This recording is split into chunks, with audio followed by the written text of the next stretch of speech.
Salmo 67, nós vamos ler os versos 1 a 7. Seja Deus gracioso para conosco e nos abençoe, e faça resplandecer sobre nós o seu rosto, para que se conheça na terra o teu caminho, e em todas as nações a tua salvação. Louvem-te os povos, ó Deus, louvem-te os povos todos.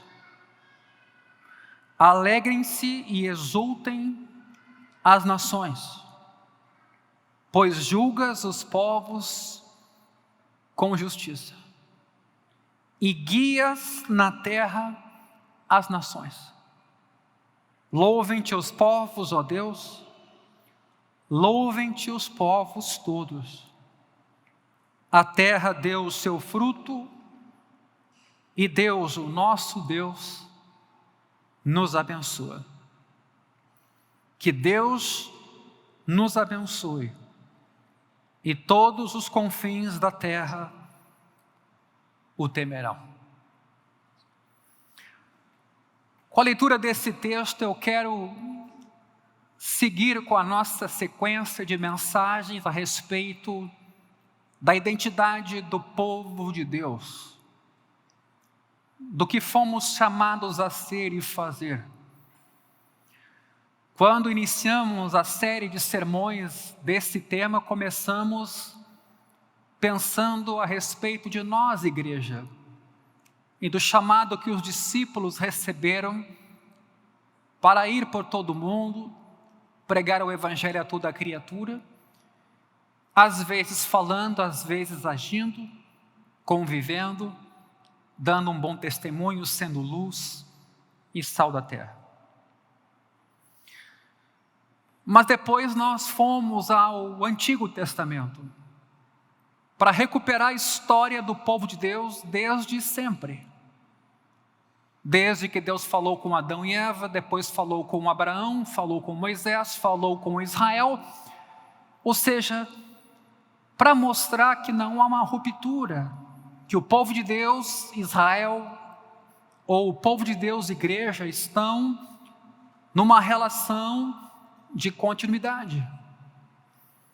E isso nos ajuda a perceber que estamos dentro de uma história maior, de que a igreja não é um movimento de 2000 anos, a igreja é um movimento de um povo que Deus escolheu, chamou e comissionou desde que Ele criou todas as coisas e o homem e a mulher. Quando a gente então é colocado nessa história maior, que é o plano de Deus para a vida humana, para a terra, a gente consegue entender também melhor o nosso papel hoje, aqui e agora.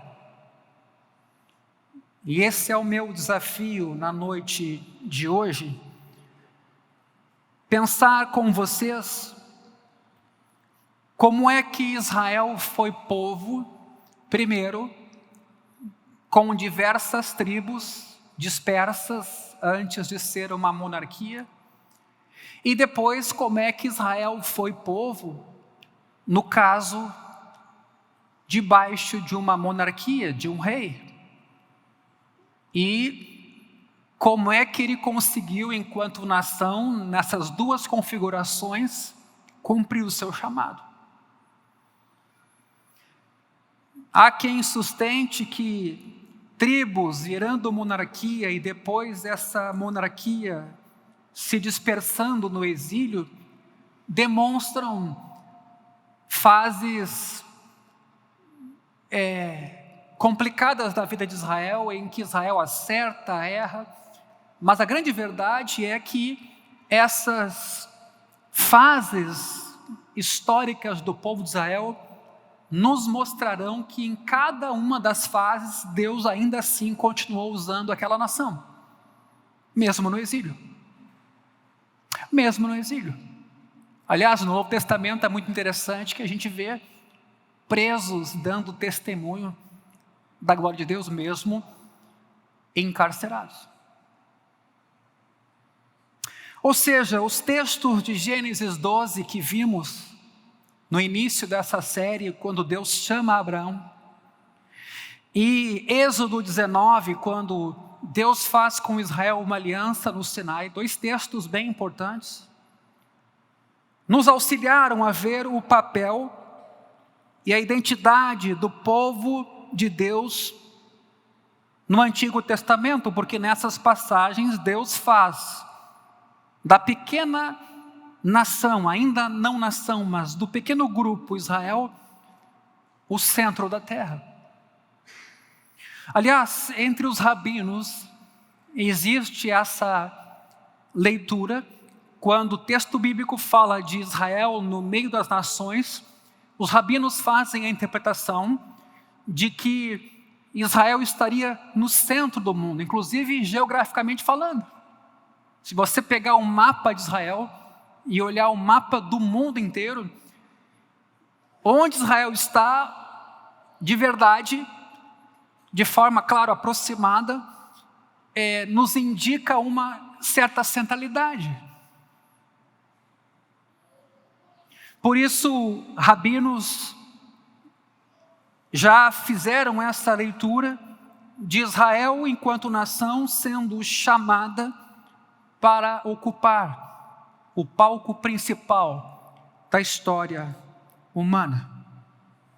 Deus vai prosseguir então com os seus propósitos para a criação, por meio de Israel, primeiro fazendo de Abraão uma grande nação e depois abençoando todas as nações e toda a criação por meio dessa nação. E se você fizer a leitura desse salmo que acabamos de ler, você percebe exatamente isso. O lugar de Israel como luz para as nações e o desejo de Deus de que as nações louvem a Deus. A nação proveniente de Abraão, então, deve viver de acordo com essa vocação, como um povo de contraste no meio da idolatria pagã. Essa é uma pergunta que inclusive nós deveríamos saber responder em nosso tempo. O que é viver nesse ano de forma contrastante? O que é ser luz nesse contexto no qual nós hoje nos encontramos? Ou seja, Israel então encarnaria as intenções de Deus para com a vida humana de forma geral. Por isso há quem diga assim: Israel como luz para as nações não é um tema periférico no Antigo Testamento, como a gente costuma ler, inclusive nós. As nações são o contexto da vida de Israel e a razão de ser da sua existência. E comece a pensar então em Israel em paralelo com a igreja hoje. Nós chegamos a lidar com esse assunto quando citamos a carta de Paulo a Tito, a Pedro. Nós fomos constituídos reino de sacerdotes, a fim de proclamarmos as virtudes daquele que nos chamou das trevas para a sua luz. Existe uma finalidade em nossa salvação. Ou seja, em cada situação histórica, Israel deveria ser esse povo de Deus em favor das nações, seja como uma livre confederação de tribos, seja como uma monarquia unida e forte, ou como um povo disperso, quando o exílio teve lugar naquele tempo. É a imagem de Israel como uma monarquia do ano 1000 até 600 a.C. que mais domina a história do Antigo Testamento. Aliás, a monarquia tem sido paradigma da vida de Israel, porém, essa não foi a única ordem social que a nação teve. Muitos modelos da igreja no Novo Testamento são extraídos do período do exílio, e nós vamos ver isso.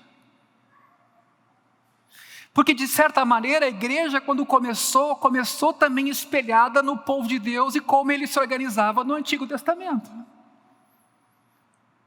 Os próprios rabinos, eles ficaram, para a igreja cristã, transformados em pastores.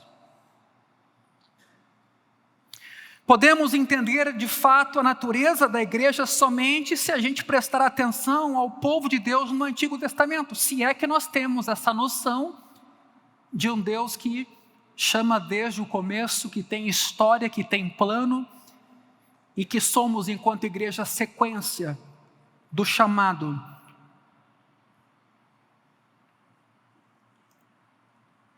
Feito a Israel. Veja, a promessa de Deus a Abraão envolveu um povo e uma terra. O livro de Josué descreve Canaã sendo conquistada. A dádiva divina da terra a seu povo cumpria a promessa feita a Abraão. Temos de lembrar, porém, que as promessas de Deus a Abraão, povo, terra e bênção, são apenas meios para realizar o propósito final, levar bênção a todas as nações. E equivocadamente, é claro, Israel às vezes, na história, foi um povo etnocêntrico, pensando na sua raça, na sua nação, nacionalista, ao invés de saber o seu lugar no mundo para a glória de Deus. E o perigo da igreja é o mesmo, a gente começar a olhar para o nosso umbigo e perdermos de vista que fomos chamados como luz e sal. Por que existimos? Israel é estabelecido na terra no meio de nações pagãs, para brilhar como luz na escuridão. Como Ezequiel vai expressar séculos mais tarde, veja o capítulo 5 de Ezequiel, versículo 5. Abra comigo esse texto, me ajuda aqui, Felipe.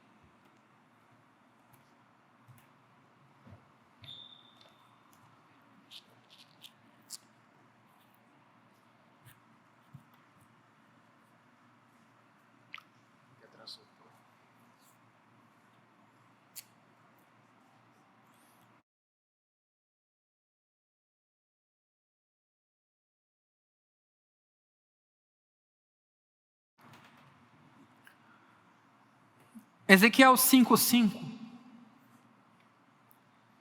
Assim diz o Senhor Deus, esta é Jerusalém.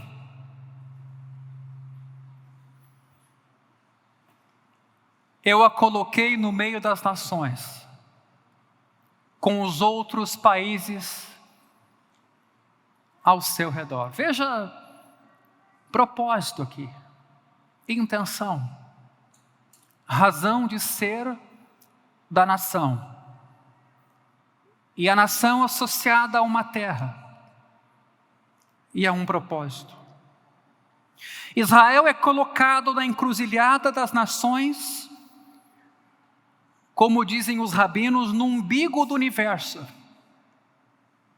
Um povo em exposição, visível para as nações. Ele deveria viver então sua história como algo encenado diante dos olhos dos povos ao redor, sempre cientes de que o que estava em jogo era a glória de Deus. Bavinck diz exatamente isso. A mensagem da vida coletiva de Israel deveria ser mais ou menos a seguinte: gente, é nesta direção que a história está indo. Venha e junte-se a nós. Portanto, a visibilidade de Israel era parte da sua identidade e de seu papel enquanto sacerdotes de Deus. O livro de Deuteronômio registra 3 sermões de Moisés, fazendo esse chamado missional ao povo de Israel. Veja o capítulo 4, versículo 5 até o versículo 8. Veja o que Moisés diz para Israel. Eis que eu lhes tenho ensinado estatutos e juízos, como o Senhor meu Deus me ordenou, para que vocês os cumpram na terra que passarão a possuir. Veja, Deus já antecipadamente avisa Israel para onde ele vai e para que ele vai para lá e o que ele tem que fazer lá chegando. Portanto, guardem e cumpram essas leis, porque isto será a sabedoria e o entendimento de vocês, o quê? Aos olhos dos povos, que ouvindo todos esses estatutos dirão, de fato, grande é este povo, é gente sábia e inteligente. Pois que grande nação há que tenha deuses tão chegados a si como o Senhor nosso Deus, todas as vezes que o invocamos. E que grande nação há que tenha estatutos e juízos tão justos como toda esta lei que hoje eu lhes proponho. Geralmente, quando esse texto é citado, a gente enfatiza bastante a presença de Deus no meio do seu povo para testemunhar às nações. Aqui Moisés também vai pela via da lei, da palavra de Deus, que vive no meio do seu povo, que torna o seu povo sábio e que chama a atenção, então, esse povo de outros povos.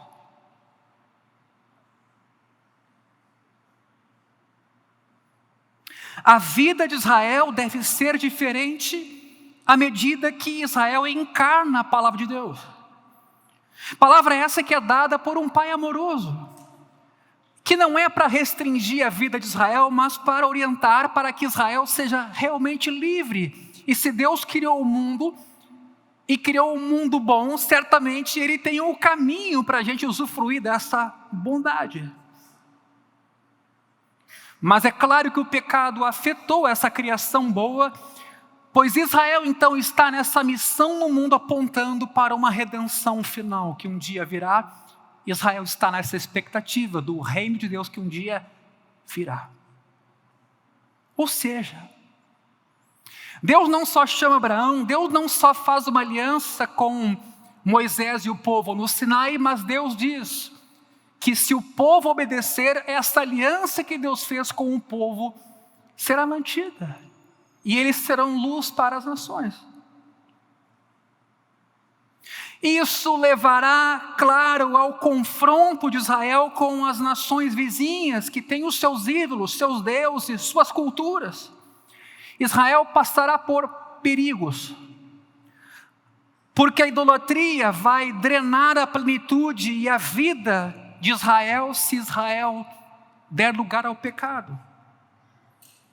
Por isso, Moisés exorta Israel, nesse mesmo capítulo 4, de Deuteronômio, versículo 9, ele diz 2 vezes, tenham cuidado, guardem bem a sua alma, tenham cuidado, para não se corromperem e fazerem para si alguma imagem esculpida na forma de ídolo.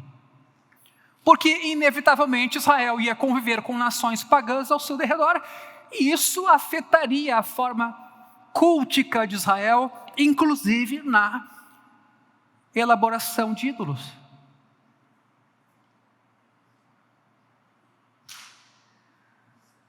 Na verdade, a última parte de Deuteronômio 4 é uma advertência contínua. Veja o versículo 23 desse capítulo.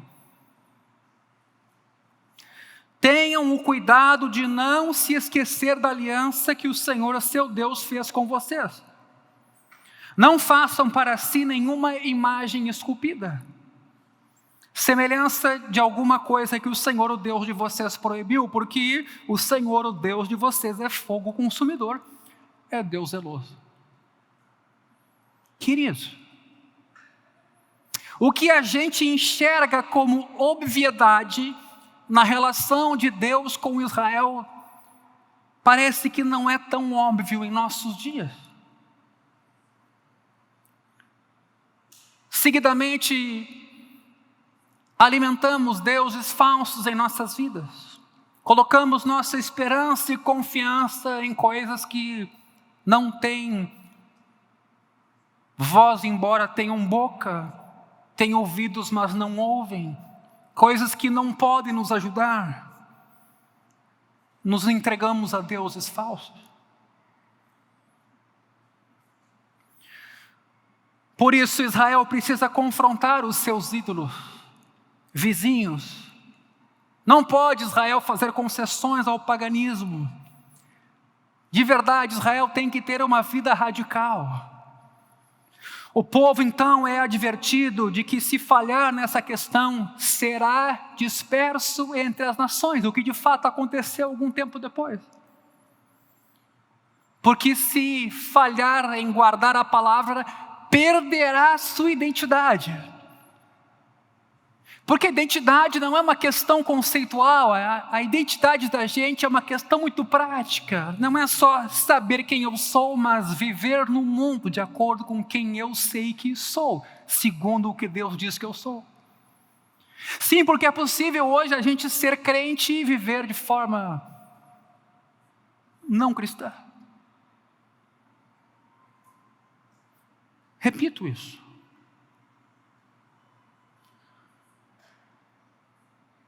Se falhamos em guardar as instruções do nosso Deus e a sua palavra, nos esqueceremos de quem somos. Abandonaremos o nosso papel. Nos esqueceremos da nossa vocação. Por que pais ausentes? Por que mães ausentes? Por que pais abusivos? Por que evangelizamos pouco? Por que servimos pouco? Porque de uma certa maneira nos escapa essa identidade prática do dia a dia. Quem somos? Para quem vivemos? A batalha de Israel contra a idolatria é uma linha temática importante na história de Israel. A missão é o povo de Deus vivendo a maneira de Deus publicamente diante dos olhos das nações.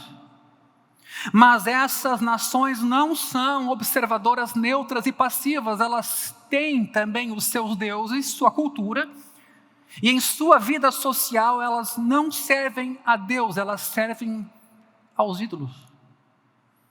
Por isso, como diz Neubigin, o chamado de Israel é para um encontro missionário com culturas pagãs, de modo a confrontarmos as idolatrias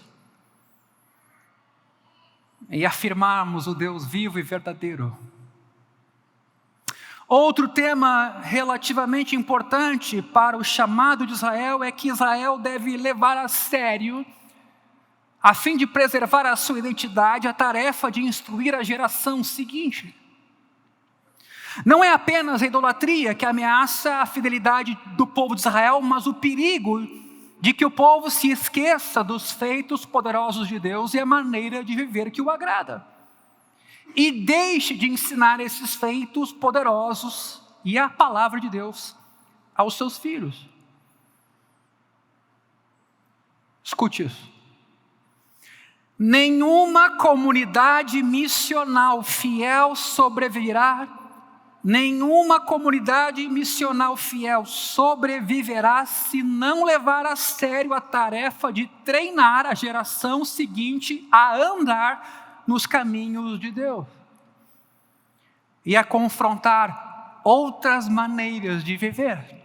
E quando eu falo em confrontar, ou Israel confrontar as nações pagãs, não imagine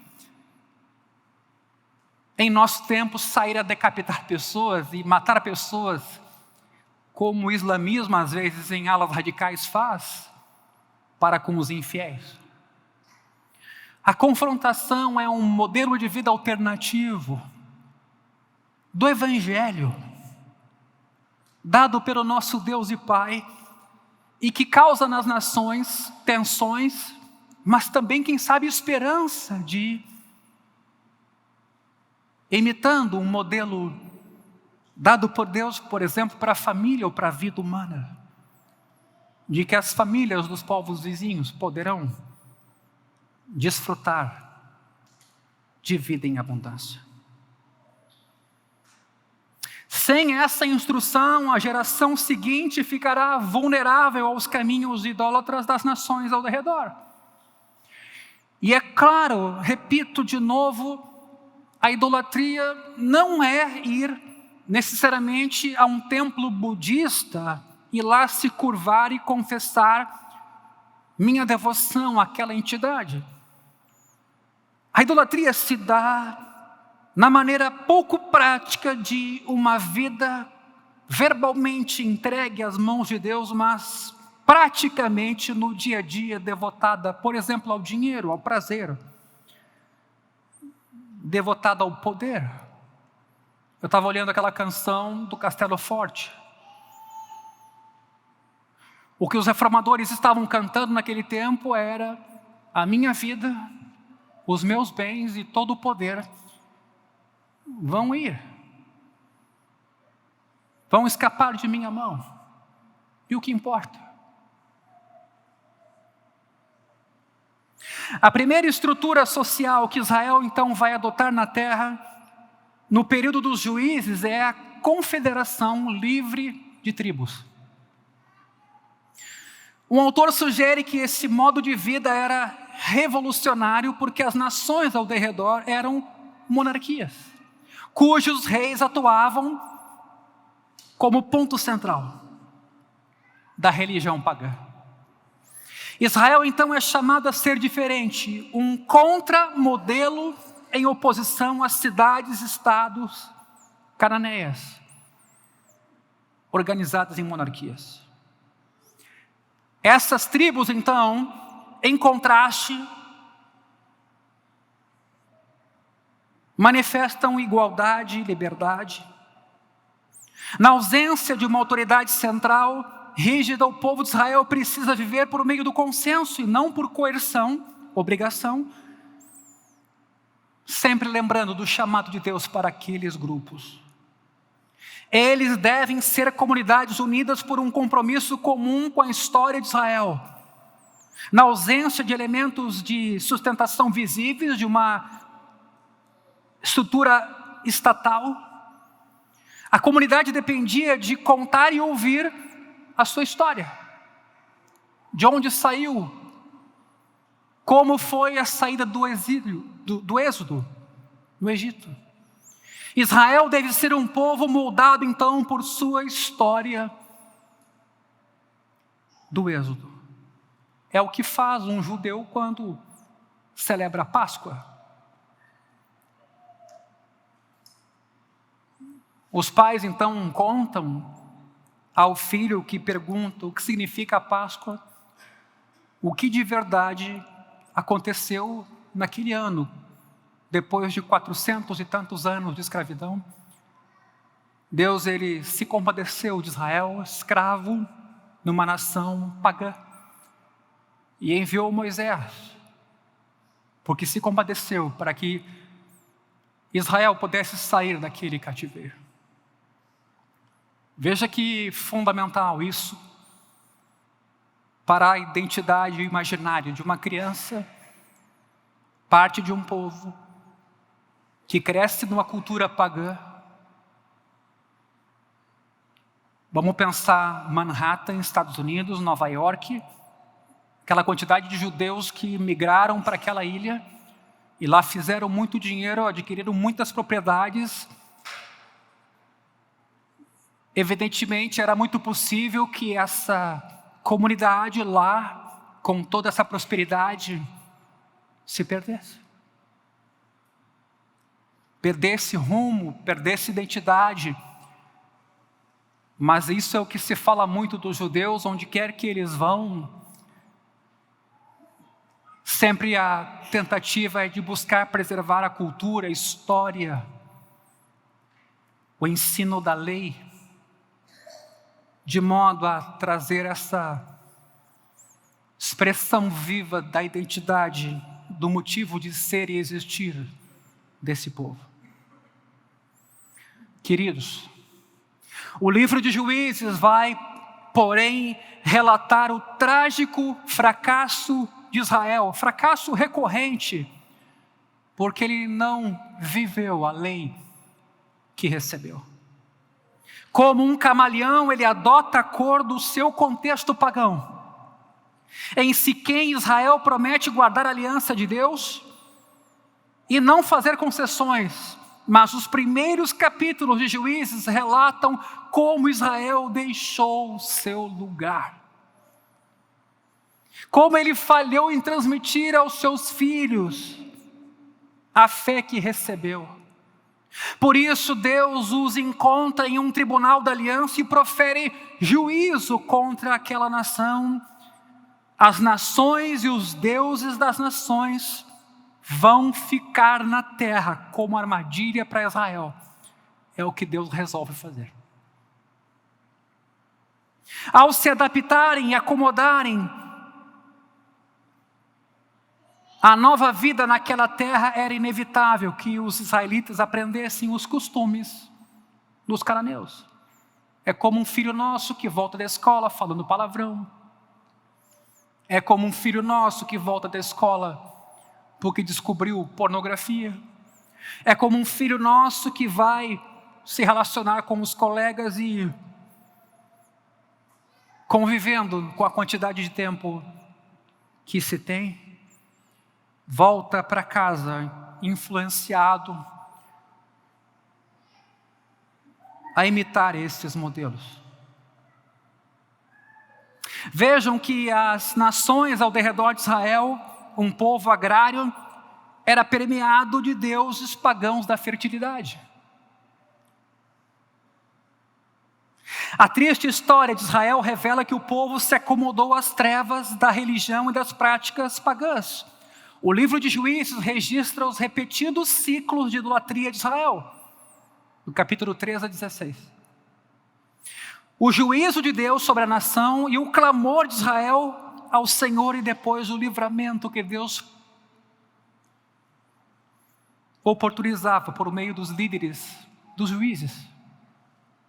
O livro então termina com duas histórias para ilustrar a degradação completa de Israel, à medida que Israel chafurda na imundície da idolatria e da imoralidade pagã.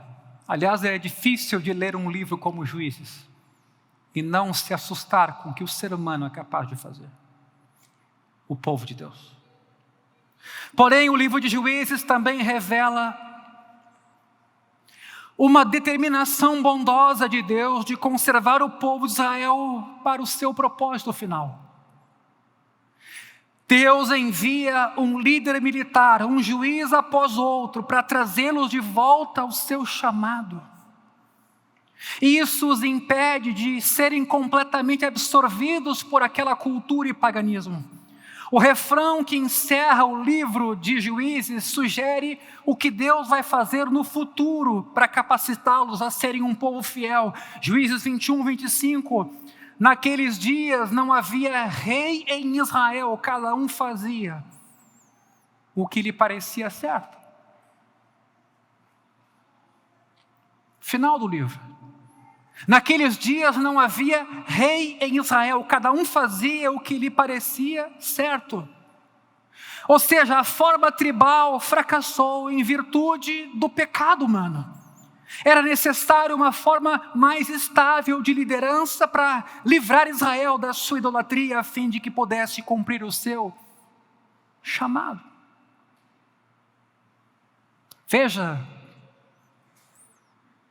quem escreve esse livro parece que sabe que Israel precisava entrar num novo ciclo. A estrutura social que Israel então assume no período seguinte, do ano 1000 a 586 a.C., e aqui bem importante, envolve 3 palavras, sobre as quais agora eu quero falar para finalizar: templo, a figura do rei e a figura dos profetas.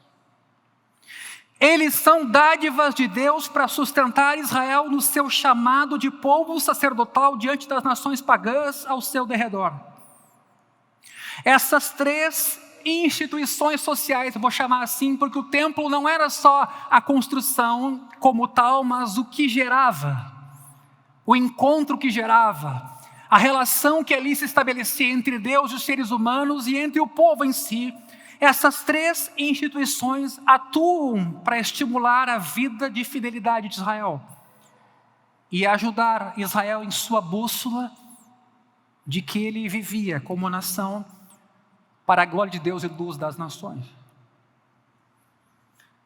Acabamos de ler que o livro de Juízes termina com um clamor por um rei. Não havia rei em Israel. No período tribal, ameaçados internamente e também externamente,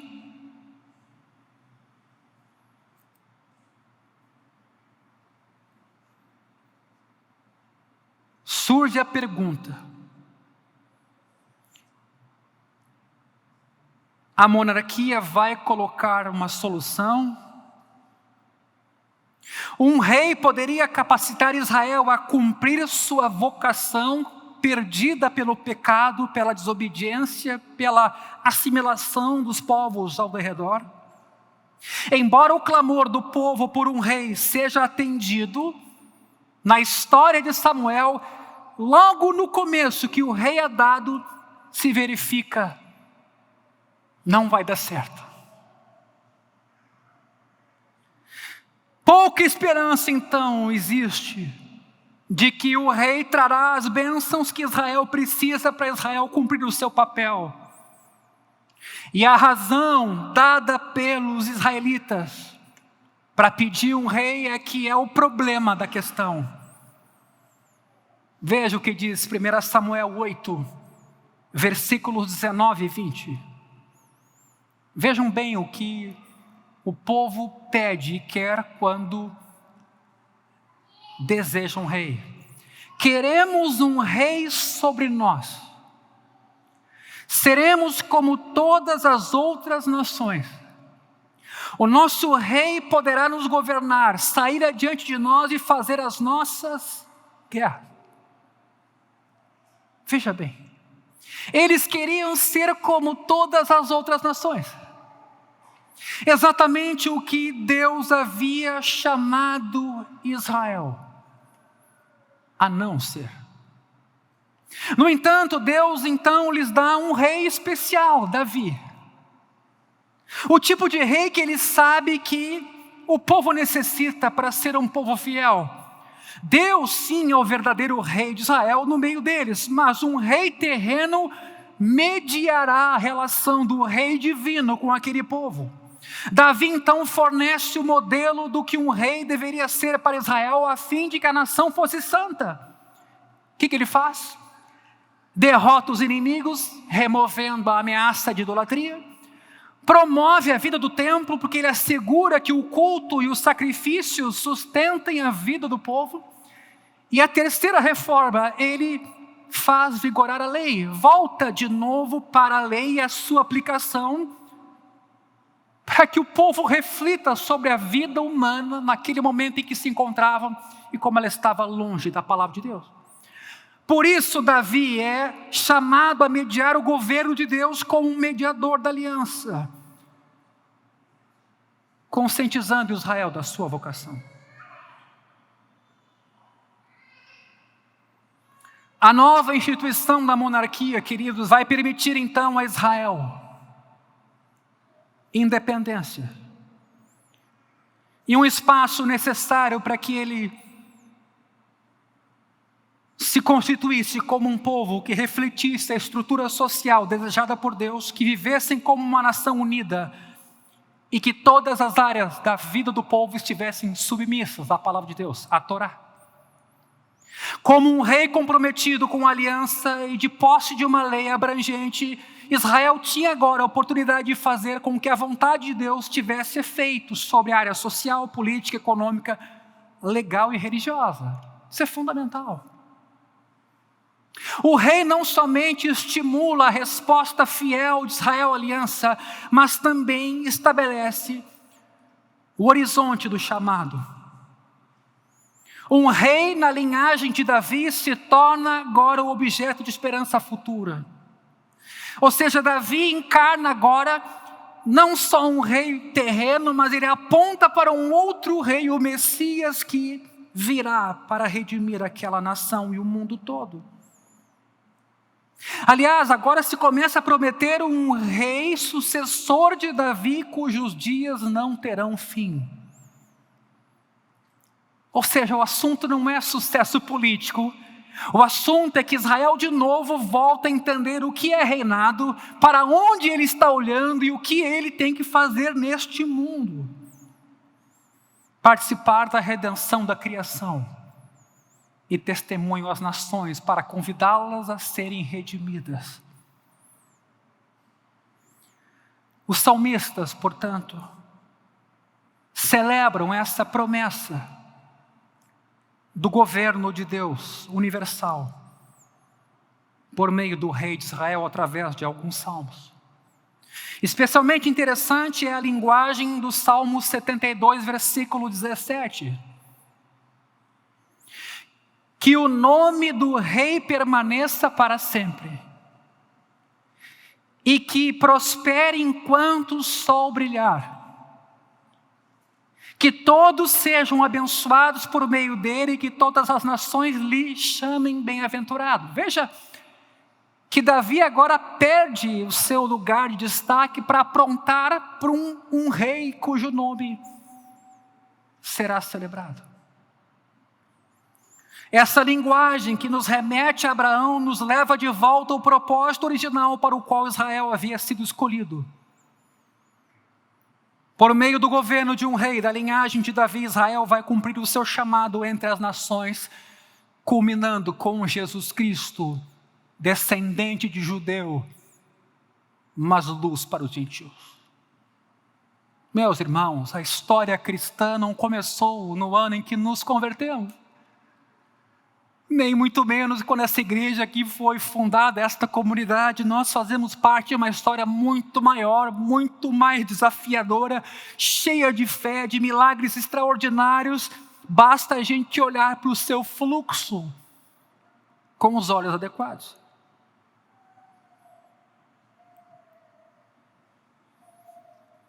Os profetas também antevêm um tempo em que Deus governará o mundo por meio de um dos filhos de Davi.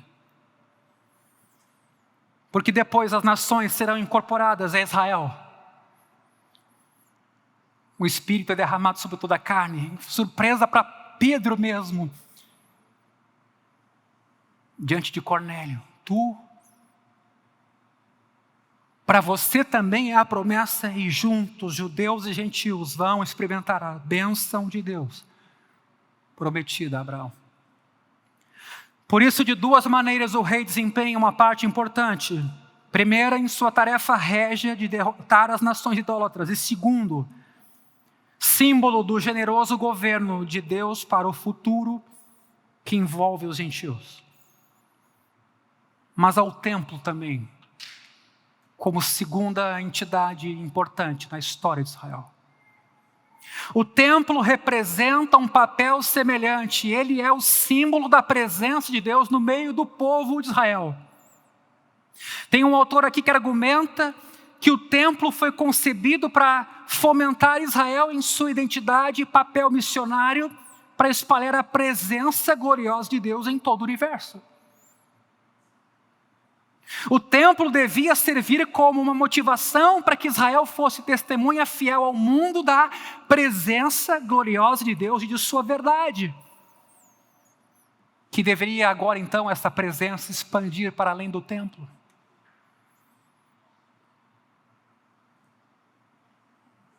O templo então funciona como um símbolo da tarefa de Israel de expandir a presença de Deus, quando a glória de Deus virá sobre toda a terra. Veja, Salomão ecoa esse tema quando, após o templo ser dedicado, ele pede que Deus ouça não apenas quando ele e Israel estiverem orando. Veja que coisa interessante isso. Mas ele pede que os estrangeiros sejam ouvidos quando forem atraídos para aquele lugar, para que conhecessem a Deus. 1 Reis capítulo 8. Isaías prevê um tempo em que isso vai se cumprir e a casa de Deus será chamada casa de oração para todos os povos. Isaías capítulo 56, versículo 7. A gente vê aquela citação de Jesus no Novo Testamento e fica sem entender muito bem. Não, há um sentido naquilo ali. Veja Isaías 56, 7. casa de oração para todos os povos. Por isso podemos ver como era trágico que no tempo de Jesus o templo havia se tornado um lugar de privilégio judeu. E não me entenda mal, eu não sou antissemita. Mas o judeu não foi chamado para si, foi chamado para Deus e para a glória de Deus como testemunho às nações. Pense em você. Pensemos em nós, igreja, pensemos em nós cristãos, pensemos onde moramos, trabalhamos, vivemos. Quando Jesus então vê o que tinham feito com o templo, tornado ele um privilégio judeu, cheio de violência e separação, Jesus pede a sua restauração. Bale comenta o seguinte: Êxodo 19 diz que Israel deveria ser coletivamente para Deus um reino de sacerdotes e uma nação santa, que fosse as nações e fosse mediador entre Deus e as nações, levando revelação de Deus. Em vez de ver o templo como um símbolo da sua tarefa de expansão da presença de Deus, Israel considerou o templo um símbolo da sua eleição como o único povo verdadeiro de Deus. Será que nós, igreja, às vezes não agimos assim? Podemos até não pensar, mas mais ou menos assim: eu estou salvo, eu vou cultuar Jesus todo domingo, e vou descansar, porque se Deus quiser fazer, Ele vai fazer. Ele é soberano, Ele é poderoso. Mas faz sentido essa identidade que a gente tem, em que a gente enfatiza o privilégio de sermos salvos e não enfatiza o dever e a responsabilidade de ser povo missional? Israel, então, equivocadamente considerou o templo símbolo da sua eleição, como o único povo verdadeiro de Deus, e que a presença de Deus devia ser restrita a eles, aquela nação, aquela etnia. Tanto 1 Reis 8 como Isaías 56 destacam outra característica importante do templo: é um lugar de adoração e sacrifício. Ambos são essenciais para a identidade e o chamado missional. Preste atenção nisso aqui. O sistema sacrificial do templo foi planejado para reparar quando a aliança era quebrada, quando o povo pecava. Deus providenciou um jeito de lidar com a desobediência. Em Levítico 9 vemos o sistema sacrificial em funcionamento. Arão apresenta a oferta pelo pecado, o holocausto e a oferta pacífica. A oferta pelo pecado é um sacrifício que assegura o perdão quando o pecado é transferido ao animal, colocando-se as mãos sobre ele, então o animal é morto no lugar do ser humano pecador. Este era o sacrifício pelo pecado, a oferta pelo pecado. Já era uma espécie de figura do que Jesus ia fazer com o nosso pecado sobre si. Mas havia também o holocausto, que era consumido completamente, que é um retrato da consagração e dedicação que se segue ao perdão recebido. Esse é provavelmente o sacrifício ao qual Paulo se refere em Romanos 12, aliás 12, 1 e 2, quando ele chama os cristãos em Roma a oferecerem os seus corpos como sacrifícios vivos. E finalmente, Arão também oferecia a oferta pacífica, que era um sacrifício que celebrava e retratava a comunhão restaurada entre Deus e o pecador. Olha o lugar do templo na vida de um transgressor. Para Israel cumprir o seu chamado para as nações, o perdão, o compromisso renovado e a comunhão com Deus eram essenciais, e o sacrifício garantia essa identidade renovada.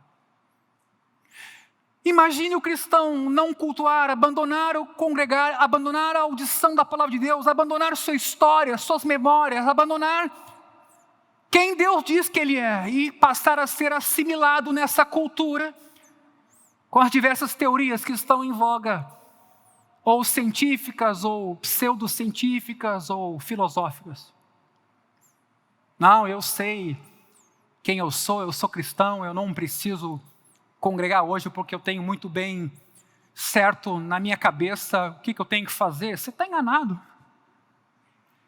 O rito, o templo, o sacrifício, o congregar, o ouvir a palavra, o orar, o ter comunhão com os irmãos, é um constante ajuste em nossa vida de transgressores, de que sim, esse mundo não é a última palavra, o Rei dos Reis um dia vai vir e vai reinar eternamente, e nós vamos desfrutar disso tudo.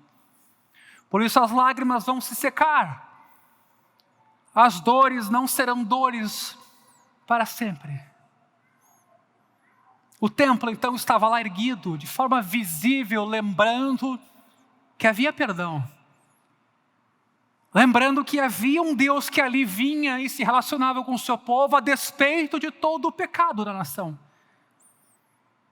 O templo ainda assim era um lugar de adoração. Podemos ter um vislumbre da excelência da adoração de Israel quando lemos o inário do templo de Israel, os salmos, que levam o povo a agradecer, levam o povo a se comprometer, levam o povo a se arrepender, levam o povo à alegria, e os salmos também nos ensinam sobre obediência. Os salmos estimulam a fidelidade em todas as suas dimensões. O culto e a liturgia de Israel então criam uma cosmovisão alternativa à dos seus vizinhos pagãos, possibilitando uma maneira muito diferente de ser e se viver no mundo. Uma visão desanuviada do mundo em que, sim, de verdade, há um único Deus verdadeiro, o Deus de Israel, o Criador de todas as coisas, a despeito do que outras pessoas digam o contrário.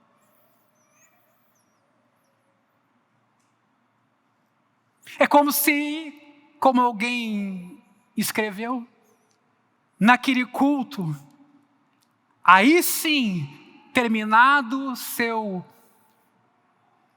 rito, o celebrante dissesse a Israel e às nações: bem-vindo ao mundo real. O mundo não é o que a mídia diz que é, o mundo não é o que as dores dizem que ele é, o mundo não é o que o diabo diz que o mundo é, o mundo não é o que os colegas e vizinhos dizem que é, o mundo é o que Deus diz que é. Bem-vindo à realidade. Meus irmãos, no meio da terra, diante das nações, o culto de Israel celebra o único Deus verdadeiro e os seus feitos poderosos na história. Não são lembrados como mitos. Não são lembrados como coisas desconexas. São lembrados como uma narrativa dentro de um plano onde há um Deus soberano e presente que acompanha o seu povo mesmo pecador. O que Paul Jones diz sobre a igreja é certamente verdadeiro também em relação a Israel. Olha o que ele diz: visto que a igreja está ancorada nos atos da graça de Deus, o culto coletivo sustenta e transmite a formação da identidade cristã. Repito, visto que a igreja está ancorada nos atos da graça de Deus, o culto coletivo sustenta e transmite a formação da identidade cristã. Acabe com os ritos, acabe com os símbolos, acabe com a ceia, acabe com a pregação do evangelho, acabe com o credo apostólico, acabe com o inário, acabe com tudo isso e você acaba com a nossa identidade. Desse modo, a identidade e a autocompreensão de Israel, seu papel e seu chamado às nações, são repetidamente, constantemente celebrados, relembrados, fortalecidos, e se tornam um motivo de convidar uns aos outros. Vamos à casa do nosso Deus e louvemos o seu nome. Meus irmãos, finalizo aqui. Nós vamos chegar no Novo Testamento a partir dessa série. Mas eu faço questão de que voltemos à relação de Deus com o seu povo Israel, para nos darmos conta do que podemos ter perdido pelo meio do caminho. Nós hoje vivemos num país cristão, é o que dizem, no sentido cultural. Mas um país cristão sincrético, um país cristão cuja fé cristã tem diversas cores.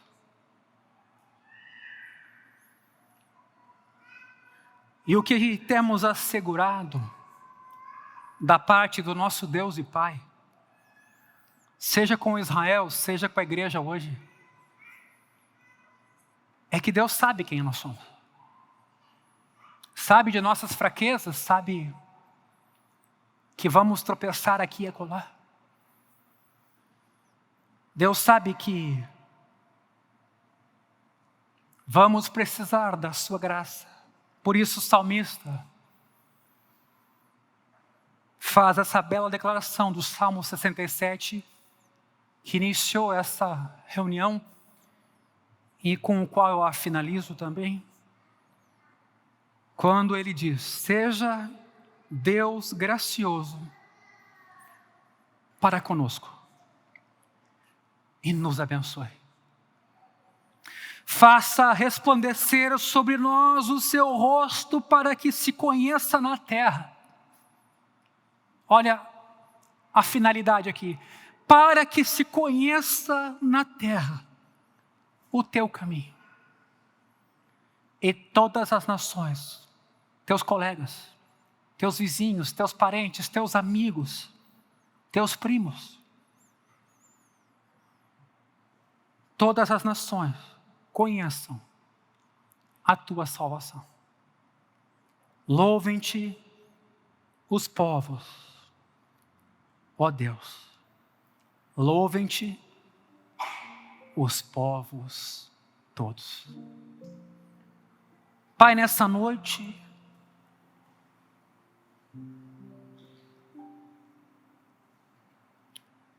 fala com cada um de nós, segue falando com cada um de nós nesse lugar.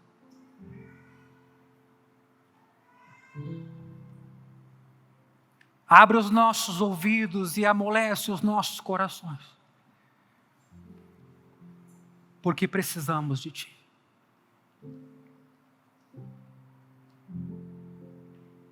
É fato que vivemos em dias em que o nosso coração se preocupa, se assusta.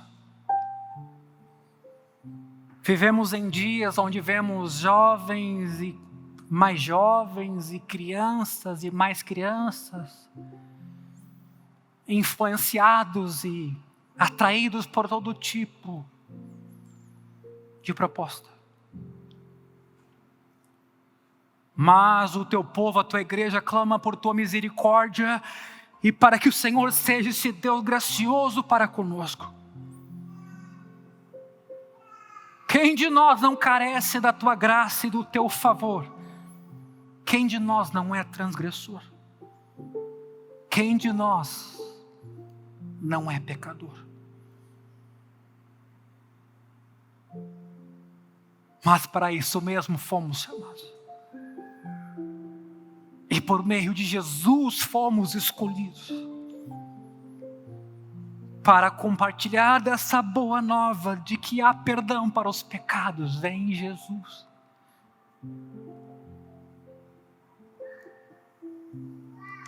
Ou seja, esse salmo nos revela que a nossa eleição não é que Deus tem favoritos. Esse salmo nos revela que Deus escolheu um povo para ser um canal de bênçãos para todos. Usa o meu irmão, usa a minha irmã, usa esse jovem, usa a cada um de nós nesse lugar, enquanto o teu nome é glorificado.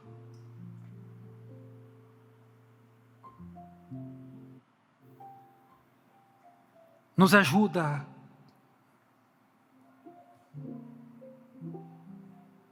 a respeito de nossa identidade, nosso lugar nesse mundo, nosso papel como filho de Deus.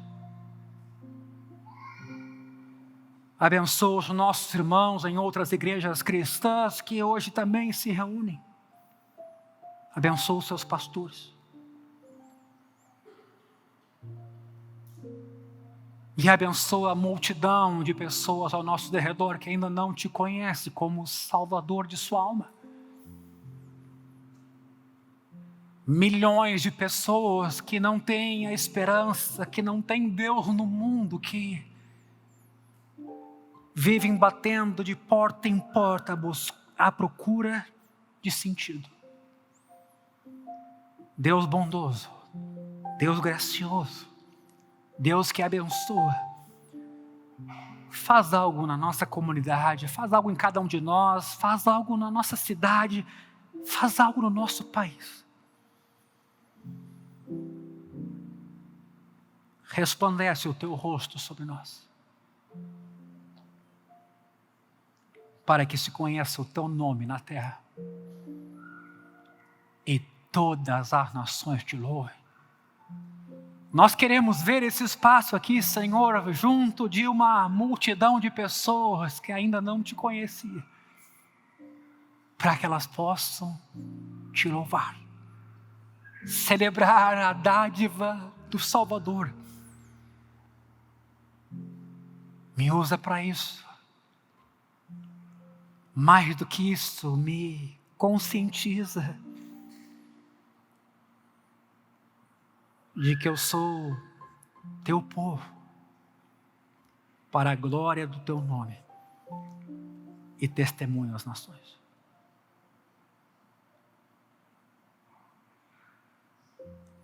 No nome de Jesus. Amém.